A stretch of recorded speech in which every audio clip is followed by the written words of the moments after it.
This one is a great one. We've got Dexter Henry with us. He does pretty much all of the things around the world of sports. Sports anchor for New York Post with partnership with SNY. He's an update anchor for WFAN, along with a ton of other things. He hosts a New York Got Game and New York Sports Rapid Rundown. Dexter, what's it like being you right now? I know women's sports, our WNBA is like really in right now. You got to Yeah, be so busy. yeah, I'm busy. It was a busy spring with the Knicks and the Rangers, and then now we're into Liberty season, which I love, and then also the Mets and the Yankees. So in New York, it never stops. NBA free agency has been busy, so it's been good, but it'll get a little bit quieter. I think in the next couple of weeks, and then we've got training camp for football. Oh, it never stops. It just never stops. But this is what I love to do. I love telling stories. I love doing interviews around New York sports. So yeah, I love it. No complaints. Absolutely. Well, this interview will be mainly focused around women's sports, which is, both of us have kind of been in the women's sports sphere before the big, Caitlin Clark NCAA, that's Hmm. transferred into popularity with WNBA. And now, what we're seeing now is absolutely incredible. From your perspective, I want to know what it was like being there, being at the games, being a reporter in the WNBA during that, is just insane upheaval of or in popularity within the WNBA. Yeah, seeing it rise, and I'm glad to talk with you about it because I think it's not getting talked about enough. There's a sentiment of fans that think that the rise of the WNBA, the growth in the league, started with Caitlin Clark, and that's just simply not true. Caitlin Clark has been obviously a huge influence as a great player and what she's done for the women's game and the college side. But there's been so much growth years before. And I've been really focused on the WNBA. I would say seriously, like the last 4 years. For me, I always kind of watch, but like becoming a serious watcher and a league pass subscriber the last 4 years. So when you've watched it, I think what you've seen is Julia, players who are just so amazing and marketable. We look at Asia Wilson, who's the best player in the league right now, and what she's able to do, and the personalities that have been coming out of college. Sabrina Ionescu, Aaliyah Boston. All these players have been building towards that these last couple of drafts, and then it gets capped off. I will acknowledge with this year's recent draft, the 2024 draft, where you've got Angel Reese and you've got Camila Cardoso and you have Caitlin Clark and you have Aaliyah Edwards. And then you look at the players that are coming in the women's game. That's the thing I'm more excited about. Juju Watkins, Paige Beckers, Hannah Hidalgo. These ladies are so great. I think what's been beautiful is watching the evolution of the game, where these women, just like the men, are so skilled. And there's so much skill in the basketball that I love. Like I'm a basketball junkie. And so I've just loved it. And I think it's the intensity of the league, how you've seen it be more competitive in the college side, and how these women have really learned a lot about handling themselves and their marketability. There's so many women who are just stars and personalities right now, and I love it for the game. So watching it grow over, I would say, the last 4 to 5 years, and then also watching the media interest grow with it, as well as the fan interest grow, has been great. But I think it starts with the women being dynamic players. We've seen that. We've seen the evolution of it, and I think it only will continue to evolve with the dynamic play of these women. And you're going to see it in the college game. You're going to see it in the women's game. There's going to be more interest in women's high school basketball because of what we see with these ladies. So I've loved it, and I know some people say they don't like that new fans are coming on, or some people don't know the sport. That's going to happen, but I think that anytime something is growing, it's going to attract different people and for different reasons and different ways, and that's still good for the game. So I'm fine with that. You touch on a lot of really important things in that answer. The first thing I want to get into is that narrative that Caitlin Clark is the end all be all to why the WNBA is very popular. And for me personally, it's such a complex thing because you have so many new fans coming in to the WNBA now because of Caitlin Clark that their opinion and their mentality is like, okay, now that I'm a fan of the WNBA because of Caitlin Clark, everyone Mm-hmm. must be a fan of the WNBA because of Caitlin Clark. And I want to ask you your perspective on that. You touched on it quite a bit, but that narrative really is just couldn't be further from the truth. And I know you and I both know that quite a bit. Yeah, I think we know it because we love the sport, right? And we've been watching this game, and we are aware of the women who have put in so much into this game. Like I just named some women from the last 6 to 7 years, but we're going further back. We were talking about your Becky Hammond, who's coach to the Aces, and your Teresa Weatherspoon, coach of the Sky, Cheryl Swoops, one of the OGs in this league. And I think when that narrative comes about, Julia, if I'm being completely honest, I think it's extremely disrespectful to those women who laid the foundation there. I think it's really disrespectful. As far as that narrative goes, it's lazy. That that's the best thing I could put. It's lazy because I always say if you want to know your history about something, today in this information age that we're in, you can go find that out. To think that it ends and starts with Caitlin Clark is ridiculous. And now when you say that, that comes across as you're hating on Caitlin Clark, which is further from the truth for me because I think she's such an amazing player, right? Like I love watching her play. I think what's been disappointing is the certain fans of her that identify with certain politics that is starting to shine through. And it's layered, Julia, because there's other things going on here too, right? There's also a segment, this even includes people in the media. There's also men who seem to be, they're awkward with talking about women's sports. There's a shock at how physical the WNBA is, but nobody would be shocked about this on the men's side. And I'm like, we all watch basketball. Why did you not think it was going to be physical in any way? That's always interesting to me. I think there's a segment of the population and her fan base, Caitlin Clark, that is, not saying that Caitlin thinks this way because I don't think that, but a segment of her fan base who she represents to them a white woman, a straight white woman in a WNBA space that's in mostly Black and mostly queer, and they want her to see her succeed in that space. And I understand to some degree in all sports, especially in individual sports, there's some tribalism that we have in this country, and that's fine. People are going to root for their cultures, people who look like them. I have no problem with that. I think when it gets into, when you're talking about the WNBA, you have to talk about arguably the most inclusive league in this country that we're talking about in terms of sports. And if you're going to come in being divisive or othering, that's not going to fly here. The women in the WNBA have never been about that at all whatsoever. It's been about come and be who you are and what you are, whether you're straight, you identify as lesbian, Black, white, whatever it may be. The WNBA has been about that. And I've championed the league for that, and I've loved that. And they've been on the forefront of social justice and all this other stuff. So I think those fans coming in with that energy, it just doesn't work for this league. It's not going to work for this league. And I think, as I said, it's disrespectful to the women who have done work to build this league up, and think that it all starts with her. Or I've heard this. I heard this from people where Caitlin Clark's the reason that they got the charter flights. And I'm like, no, there was women doing this work. Brianna Stewart, Kelsey Plum, they were championing this. They were fighting for this. AP did a whole article following the Liberty on their non-chartered flights last year. There were people who put in this work and wanted this. Does it help now that there is a megastar, if you want to say, like Caitlin Clark, that's a rookie coming in, and the WNBA might have thought at the end of last year to get this done? Yeah, I think so. But to say that it's all because of her is extremely disingenuous. It totally disregards the other work that women have put into this league. And, it's disappointing. Am I happy that those folks are here watching basketball? Yes, I am, because it's great basketball. The W is great basketball, and I'm happy they're there. I just hope that when people come, put aside your biases and try to learn a little bit and acknowledge the history and listen to the voices of people who have been playing in this league and covering this league for quite some time.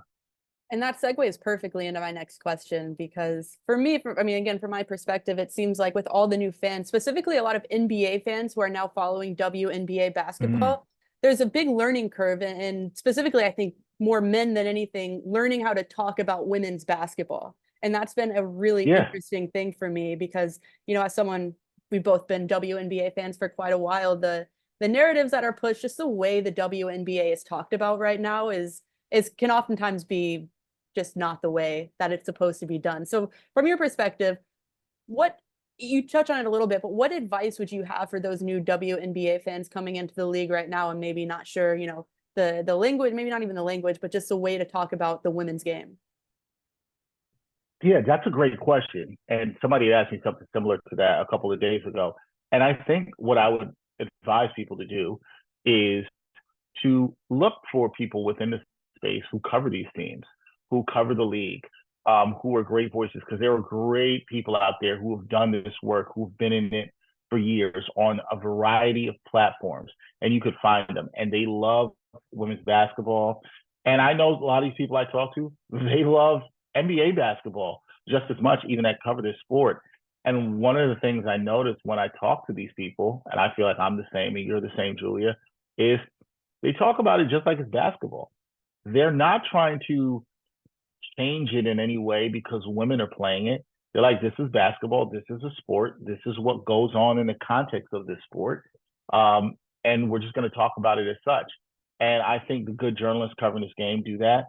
And I would say, look for those voices, find those voices, amplify those voices. And if you think there's something different, right, about the basketball being played, I would ask yourself, why is that? Right now, I mean, you can talk about biological differences, and that's fine, but ask yourself if what you're watching is good basketball. Are the fundamentals being played? Are you seeing good defense? Are you seeing good offense with flow and diversity, and different actions and sets being run? Ask yourself that, and I think you'll see no difference than the men's game. Is it a above the rim game like we've seen more in the men's game? No, that's not it. It is a different kind of basketball if you want to talk about it in that way from an athletic standpoint. But fundamentally, I can make an argument it's better fundamentally. I could actually I feel like I can make a fair argument about that with the women's professional game. But it's great basketball, and that's why I like great basketball at any level. And these women are so talented. So I just would say to people, find the voices that follow these teams. Do yourself and educate yourself some stuff about the history of the league, and then do yourself a question and educate yourself some stuff about the history of other leagues. Because one of the narratives I can't stand, Julia, is the WNBA was losing money for this many amount of years, and I'm like, whoa, go look at other leagues, go look at the NBA and look at how long it took them to make a profit. You know, just a little bit over as old as I am, 40 plus years ago, the NBA finals were on tape delay. Okay. So it takes leagues a long time to try to make. It's not easy to run a league, a successful league. And we should also add, it's not easy to run a league, a women's league in this country when the appetite for women's sports that people like to talk about, it hasn't been there. And the reason it hasn't been there, I'm always very simple on this, it's simple. It's sexism. Women were never given the opportunity once professional sports started to say, hey, this is an opportunity for you. From the jump, men said no. And we know about other barriers that were caused for people that even look like me, Black people, people of color in this country, to not even participate in professional sports. So those barriers existed for women as well. So when you say, oh, nobody's interested, well, it's like women in male sports and female sports professionally never started on the same level.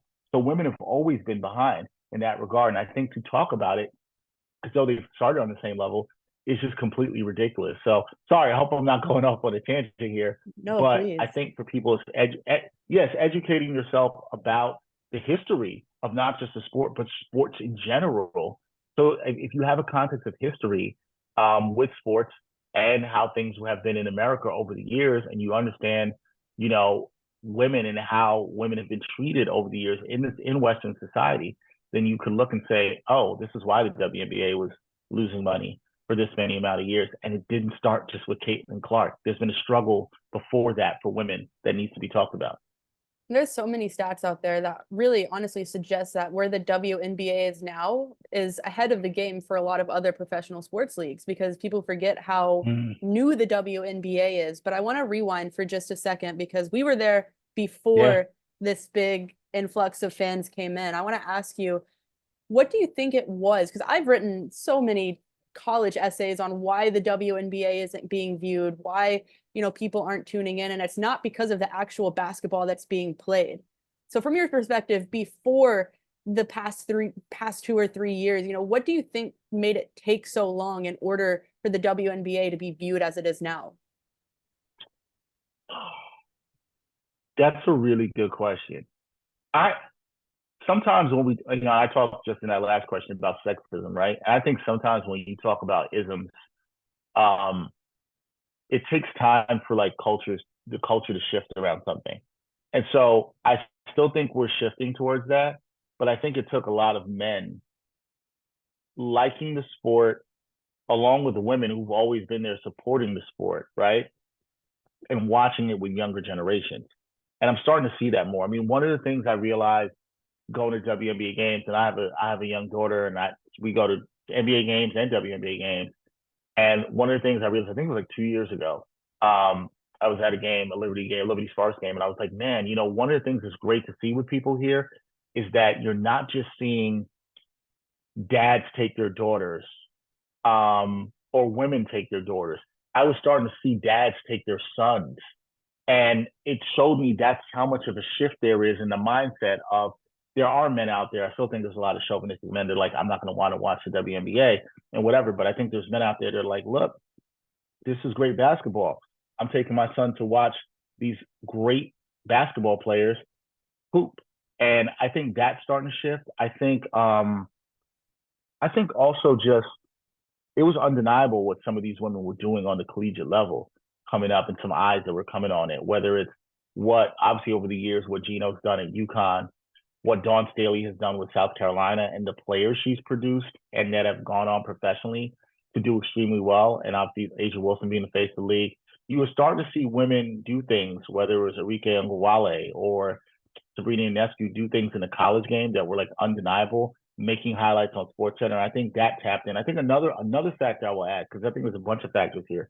I think the NBA finally really putting an effort into linking their players supporting the WNBA and certain NBA players on their own legitimately supporting the WNBA. We saw that a lot with Kobe and how he supported the women's game. I think that's a huge factor in it. You've seen more men who support the women. And I think that's huge in shifting the culture and mindset that you may have had 25 years ago, where a lot of people had different chauvinistic and archaic thoughts about what the women's game is. So I think it's just been, we've seen shifts in mindsets from younger as we get older, and people talk a lot more culturally about being more diverse, more inclusive.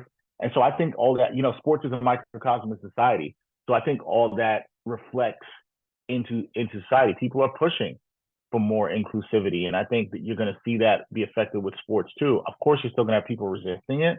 But I think at the forefront, what you've seen from the NBA and their players and just other men who hoop or around sports, I think is huge. I think men understanding their privilege and supporting women in that way is huge towards women's sports thriving.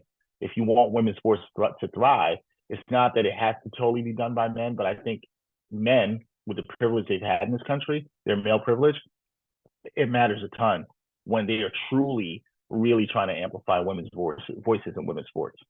Absolutely. And I have one more question for you, Dexter. Thank you. Thank you again for taking the time. You mentioned this earlier. While this is a huge influx of popularity, this feels like just a start. There's so much more room for movement. In your opinion, what do you think is the best next steps from the WNBA, the NCAA women's game to really capitalize on this and make sure that this continues to be a positive trend in the right direction? I think one of the things, all these young ladies have been doing so well themselves, and now in the college sport with NIL, is self-promotion and getting themselves linked with brands. And I've always been for college players getting paid, so I'm happy to see that. But I think these young women are so good at it. And then the W leaning into that with the branding. They've been doing a lot of that. I feel like the W is doing a really good job of that and branding with what they do on social. And that's been really good and I think really encouraging. And I think the next step then is getting us to know more about these players, more features on these players. I want to know more about some of these W players that I don't know. I'd love to see more features done on different mainstream media outlets. And I think the women are definitely up to that because the access in the WNBA is fantastic right now. It's better than access you can get if you're trying to report than the NBA, to be quite honest. And I think they have to lean into that. I think the other thing is expansion. And I know that's always a slow thing. We've got the Valkyries coming out in Golden State next year. And then the following year, we'll have the Toronto expansion team. But I think more jobs for more women because there's so much talent. I think people don't realize this is the WNBA. It's hard to stay in the league. There's only 144 jobs. It'll go up to 156 next year. There's only so many limited spots. So I think the league is in a place, I think it's going to be in a good place when it gets to about somewhere between 18 to 20 teams. I think they'll be in a really good place with it. And I think there's enough talent coming in from college, the high level talent, to support it. I really do. I really believe that. So I think the league's in a place where in the next 7 to 10 years, they get to 18 to 20 teams, which I think they will. I think it's in a good place with the growth of the game. It's going to be in different markets. It's going to help promote it. I think it's really good. I think I don't really know if I have that much more to add than I think they need to keep doing what they're doing, because I think they've been very good at their self-branding, very good at integrating themselves with their players on social media. The players are well aware of it, because I think these women understand that they still got to work to build this league. This isn't like the NBA where it's like, man, the contracts are here and there's so much money, and that's another thing. The salaries will go up. Obviously, getting charter flights is huge for this team. And then one other thing I'll add is I think they have to be very strategic about what their next plans will be as far as TV rights go, because we see how that's affected the NBA. How accessible are the games going to be? Where can people see it? Where is it in a digital space for people to see it? All those things I think matter. But I think the WNBA, honestly, I think they do a great job of what they do now. It's just tying in with bigger brands and bigger media outlets to tell some more of the stories of these women and these teams. But I do think all that stuff is coming. Well, Dexter, thank you again. I really, really appreciate it. It's been an incredible interview. Thank you. You're most welcome. Thank you so much, Julia.